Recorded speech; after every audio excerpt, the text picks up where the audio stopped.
Will you pray with me, please? Holy and loving God, we ask once more this day that you send your spirit of comfort upon us, that you send your spirit of protection upon us. We ask that we hear your word in our hearts today. And therefore, I ask that any and all words that come from my mouth, and all the meditations of our hearts, be pleasing unto you, O God. Amen. Amen. Today is one of the most important and popular feast days in the Christian year. It is Pentecost, the day of the arrival of the Holy Spirit on the disciples. The day that the promise of God, as foretold by the prophets, is fulfilled. That the Holy Spirit of God would be shared and poured out onto all people everywhere. Not just a chosen few, but all people. The Holy Spirit would be made ubiquitous. No longer a rare occurrence, but a daily and hourly and constant presence. What is this Holy Spirit? Well, on the day of Pentecost, the disciples saw the Holy Spirit descending like tongues of fire. And in art, the Holy Spirit is often depicted as a dove descending from God in heaven. But mostly the Holy Spirit is not seen. It is felt. One of my favorite stories about the Holy Spirit is one I heard from my first MCC pastor. She told the story of another pastor traveling to Russia right after the dissolution of the Soviet Union, in a time when churches were first being allowed to reopen. And people were free again to practice their religion and live out their faith. It was during this time that this pastor was invited to speak at a very large church in Russia. And so a lot of people came and filled this church to listen to her.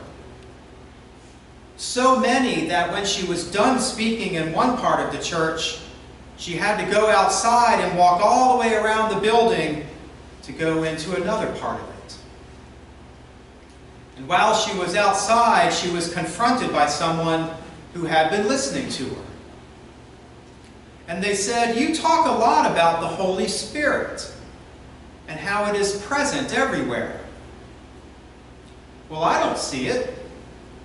"Show me the Holy Spirit if you want me to believe in such a thing. Otherwise, your words are meaningless." The minister replied, "I will show you the Holy Spirit if first you show me the wind." Thinking he had just won this argument, the challenger looked up and saw the trees moving back and forth and said, there is the wind."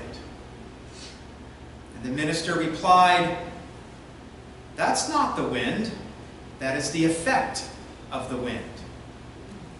Frustrated, the man pointed to some leaves blowing on the ground, saying the same thing, that there is proof of the wind. The minister said the same thing back, that was the effect of the wind. One last time, the man said, "Well, scientists all over the world have all sorts of machines and instruments to measure the wind, so surely that is the wind." "Yes," she said, "that is the wind. That is the wind producing all of those things. But the wind itself remains unseen."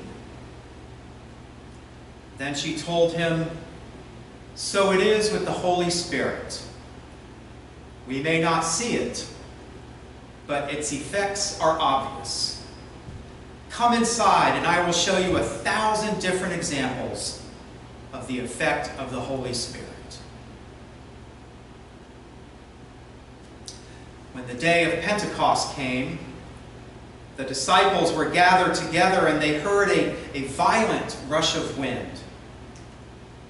And something that looked like tongues of fire appeared over them, and they received the Holy Spirit. And they began to speak, each in a different language, of all the people gathered around them, and the people couldn't believe it. So they tried to explain it by saying, they must have drank too much. They're speaking gibberish. But they were not speaking gibberish.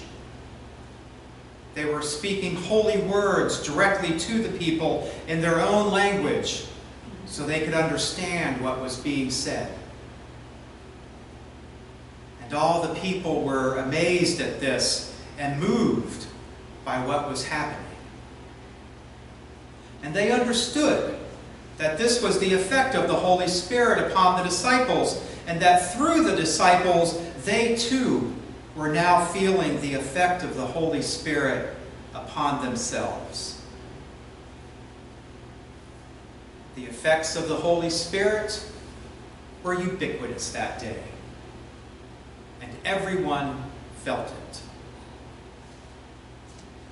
For this is what the prophets had foretold, that the Lord declared, in the coming days I will pour out my Spirit upon all flesh, and your sons and your daughters will prophesy, and your young shall see visions, and your elders shall dream dreams. And it is through this prophecy that we are the recipients of the Holy Spirit as well. We may not see tongues of fire or doves descending from heaven or people speaking in tongues, but we can see the effects of the Holy Spirit all around us. Not only here in this place, in this particular place of gathering, but in all places where we gather to be in the presence of God. And when we allow ourselves to be in the presence of God, the Holy Spirit is with us. There are people, however, that do not wish to be in the presence of God, who do not want the Holy Spirit to be with them, so they turn away from God. And when that happens, horrible things can happen.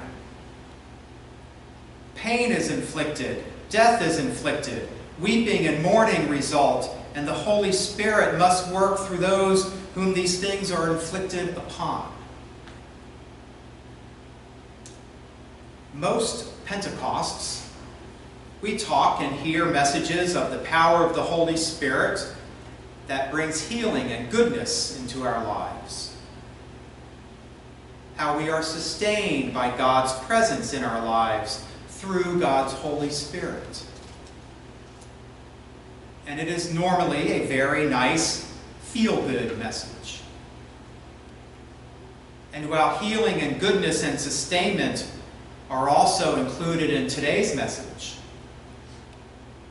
I want to talk a little bit about the power we receive through the Holy Spirit to stand up and confront those horrible things, to prophesy about the coming of God's kingdom that will wipe away evil forces and usher in goodness and healing.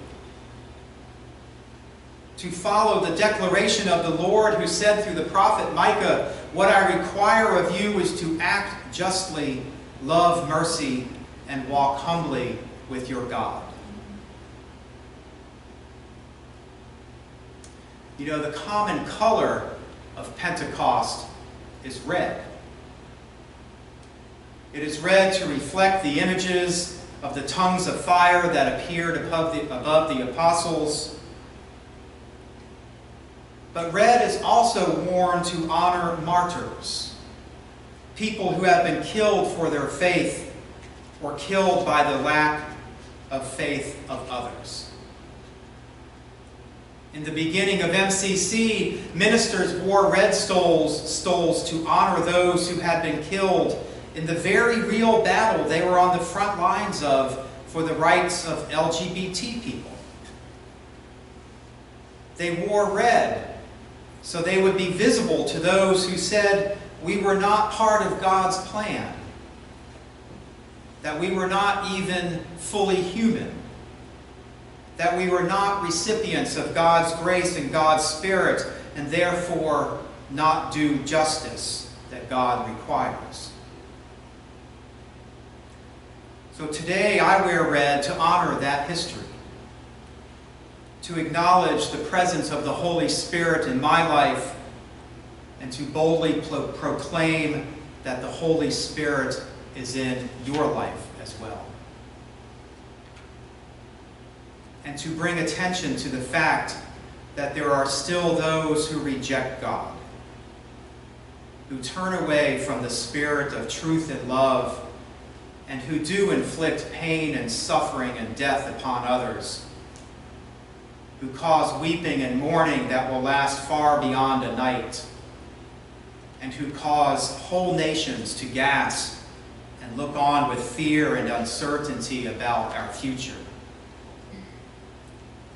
When black people in America cannot enjoy freedom as white people know it, cannot leave their homes without fear of never returning, cannot sleep in their own homes without fear of being shot,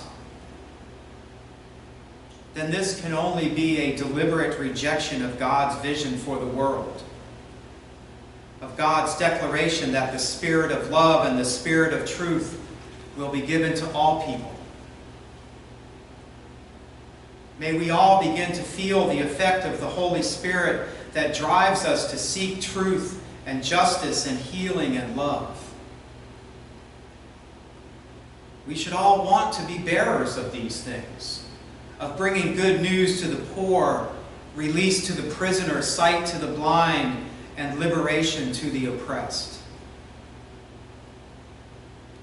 When liberation is denied, violence imposed results in violence returned. And it should not only be the responders to violence to have to take responsibility for the violence.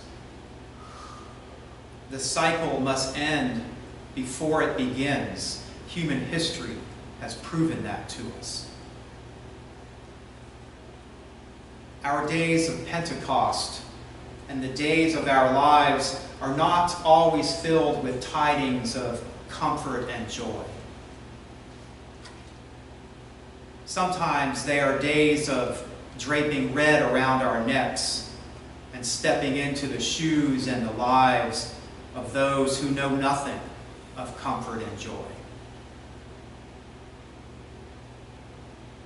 So just as the rush of the Holy Spirit changed the world that first day of Pentecost, may it continue to do so through those who bring a spirit of love into all the dark crevices of the world, affecting all of us, one family, one God, forever and ever. Amen. Will you pray with me, please? Come, Holy Spirit, and fill us with your love. Open our eyes to see the presence of God all around us, in the stillness of our sacred spaces, in the joys and celebrations of our lives, in the tragedies and struggles that break our hearts.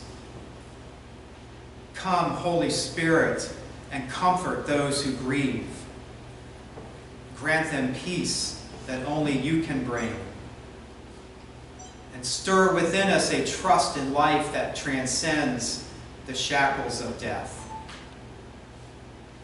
Come, Holy Spirit, and bring wholeness to the sick, strength to those who are weak. Heal the wounded and the broken, give rest to the weary. Come, Holy Spirit, and ignite a fire in our bones, a passion for justice that cannot be quenched until all of your children are loved and the whole world is transformed and renewed. Come, Holy Spirit, come. And now, my friends, let us take a moment of silence and allow the Holy Spirit to come into our lives once more.